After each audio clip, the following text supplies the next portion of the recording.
So what are we talking about today? I have no idea. I feel like we've talked about no fault and loss of use just in general. I've talked a little bit about Yeah. the trucking business before. I think that was the last one we did. We talked a bit about loss of use with truckers. Um, We might be, I don't know you what's know, different. yeah, yeah, no, we might be able to, again, I think I like taking some of these snippets that we do on these and putting in LinkedIn posts and things like that.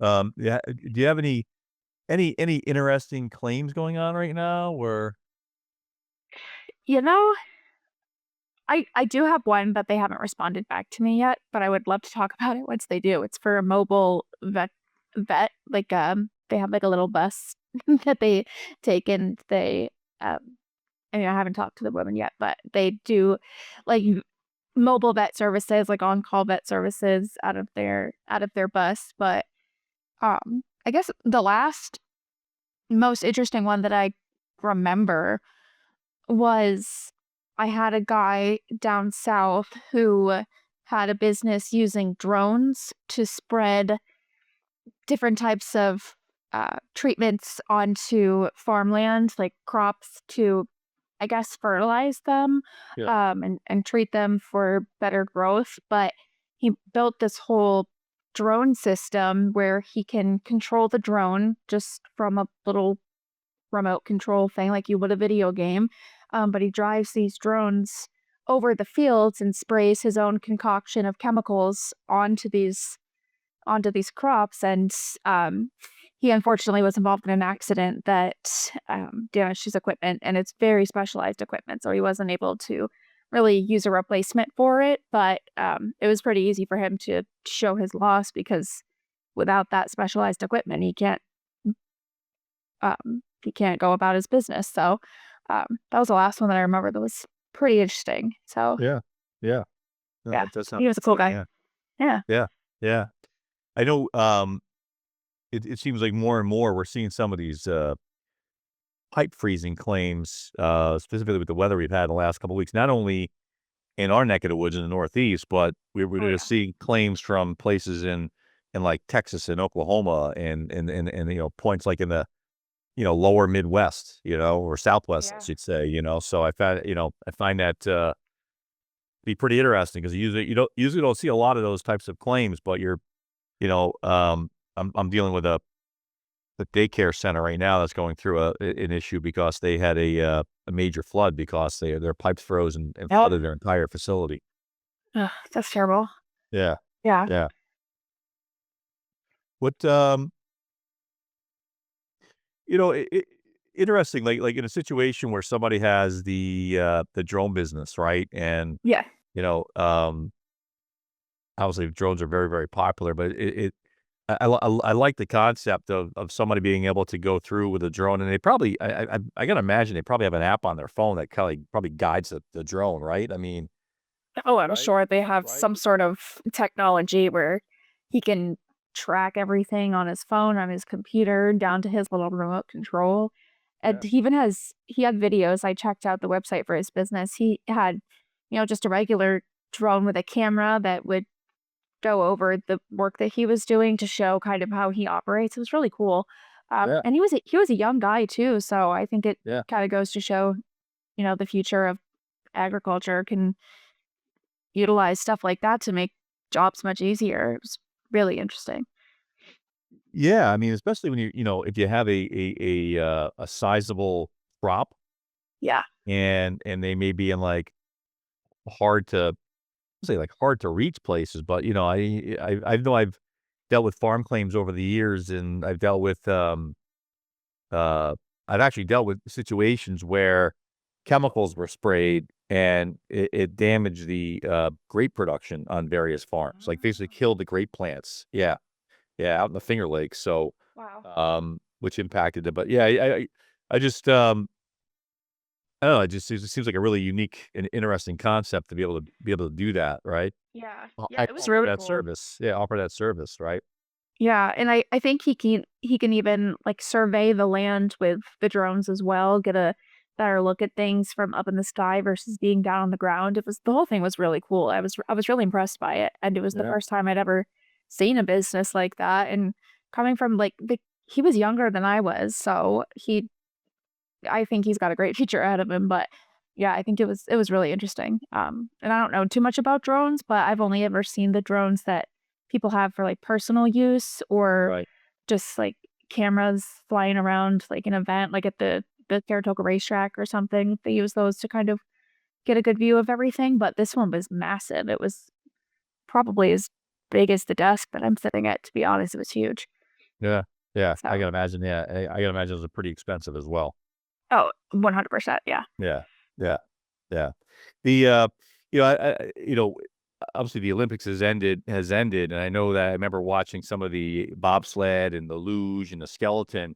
They Yeah. have this thing, it looked like a spider that was I know what you're talking about. and I'd say To I think it's film I think it's them. a yeah, I think it's a drone, and they filmed them for, like, the first part of the track, Yep. and then another camera would pop on, and you'd see this thing, like, in the air, Yep. and it's like, "My god, I think it looks like a spider," and it was a drone that filmed, like, the first third of the track they were going down on for the bobsled and the s Yeah. and the luge and things like that, so, uh, Yeah. obviously that makes a lot of sense, right, to have things like that at those types of events, right? Oh, yeah. Yeah. Yeah, even the girls that were well, I guess the girls and the guys, the ski jumps, when they would go up in the air, the drones were able to get, like, a 360 view of their flips and their jumps. It was really cool. It was like, "This is crazy." I think, like, 10 years ago, you wouldn't be able to see all those different angles at once, and Right. now look how far it's come. It was really cool. Right? Yeah, the technology is incredible, incredible. A Yeah. lot more technology with the Olympics. Well, one of the things I noticed, it's something I'm not a big fan of at the Olympics is, the ski jump, right? Yep. And back, a number of years ago, and I'm not sure when they made the switch. I mean, you were basically skiing down snow, right? Yeah. Yep. Now you're in these, I don't even know what you call them, but you get Yeah. in these, you know, like chutes, right? Like your Yep. skis are embedded into these chutes and you take off that way. And maybe that's to make the playing field a little bit more level because, what if you hit like a bad piece of ice or something like that, Right. right? But I don't know. The whole idea of a ski jump is like you're skiing down snow On the and snow, yeah. right? I mean, I know you're Yeah. landing on the snow but you're going down into these these programmed shoots, and it just to me, I don't know, it takes the I don't know, I'm not a big fan of it. Yeah. I know what you mean, and I know that they a lot of the times train on just carpeted jumps, like, they don't even have snow, and I'm like, "That's defeats the purpose." But But, if there but and the thing is there's no snow in those, I'm trying to think, with it of a good name of what they call those things, but, you're basically your skis are lined up, they're completely perfectly parallel, and you're going down, and then, at the end, you come out of them, and obviously you jump up, right? So, right. there's no snow in those things, right? I It's know. all yeah, yeah, Yeah. so, It was cool though um to watch Yeah. them, and then at the bottom, they have all of the, like, tree bits scattered, so when they land, they can see I guess, the landing spot. 'Cause I guess when you're flipping up around in the air, it's kind of hard to gauge where the ground is, especially when, like, the sun's out and the snow is so bright, so they put a bunch of stuff like dirt and branches and leaves down so that they can understand where they're landing. Like, that must be terrifying. Okay. Wow. Yeah, yeah. I can't imagine. I know. I mean, I don't even know how to ski, so I don't either. it's crazy. Yeah, it is crazy. It is crazy. What, so what other types of cases are you working on or claims you're working on?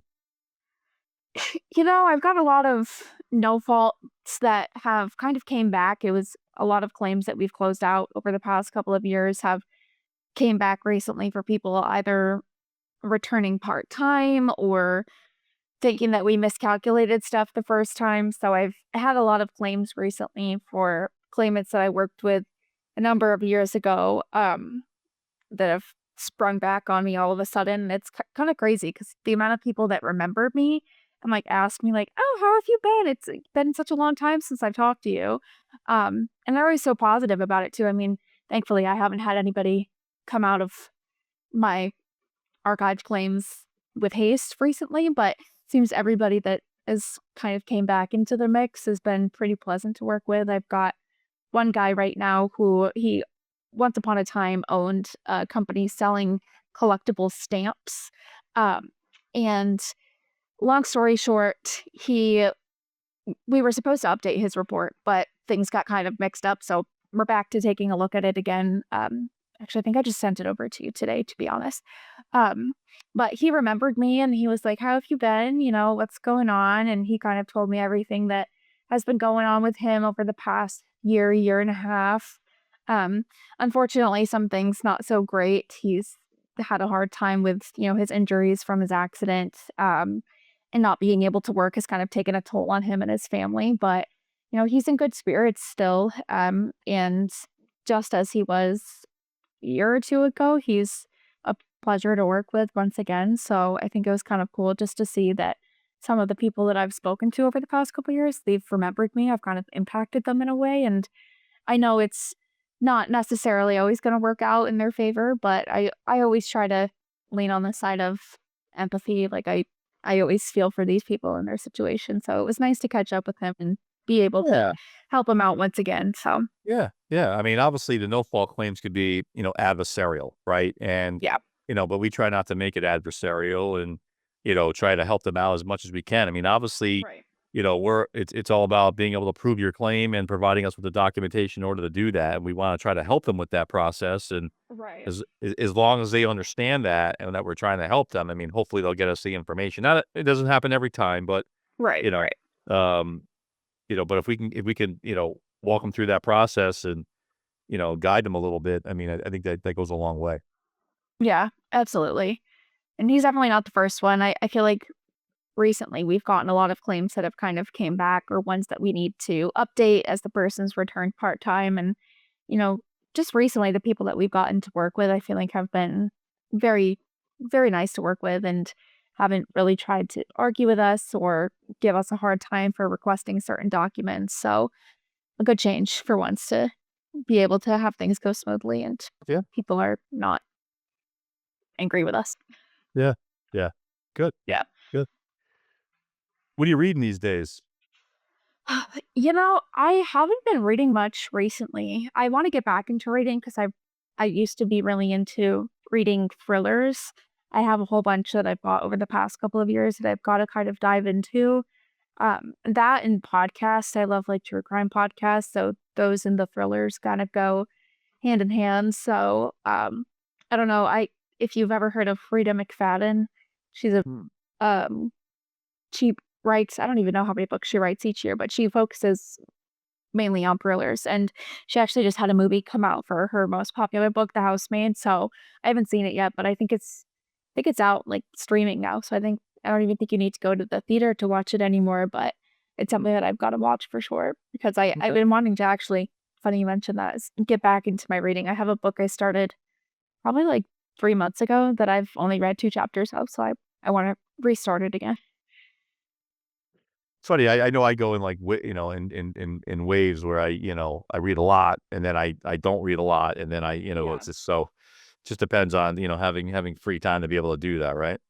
Yeah. Yeah. Sometimes it's like, do I wanna read tonight? Do I wanna catch up on my show? Do I wanna get some chores done? It's always a battle between which of my hobbies do I wanna do tonight? Not that chores are my hobby by any means, but Yeah. Yeah. I have lots of little hobbies that I like to do, like crafting, reading, watching my shows, doing stuff like that, so And your cookies as well. oh, yes, cookies. Yep, I've got an order to do tonight, potentially another order, depending on a family friend. She's in a basketball tournament tonight, depending on if she wins or not. They Right. might need cookies for Saturday for their next game, so Okay. it's been going well. I've Nice. got lots of orders coming up this month and into next month. Lots of baby showers, weddings. Um, yeah, it's been fun. So, Good. Nice. yeah.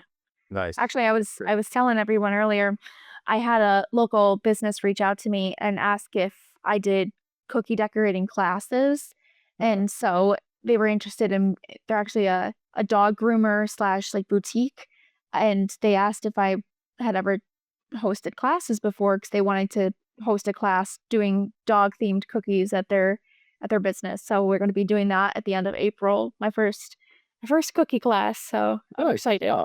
I think it'll That's be awesome. fun. Yeah. Yeah, I've attended many classes in the past, but I've never hosted one myself, so I'm looking forward to it. Okay. Good. Good. Yeah. What do you got going on the rest of the day?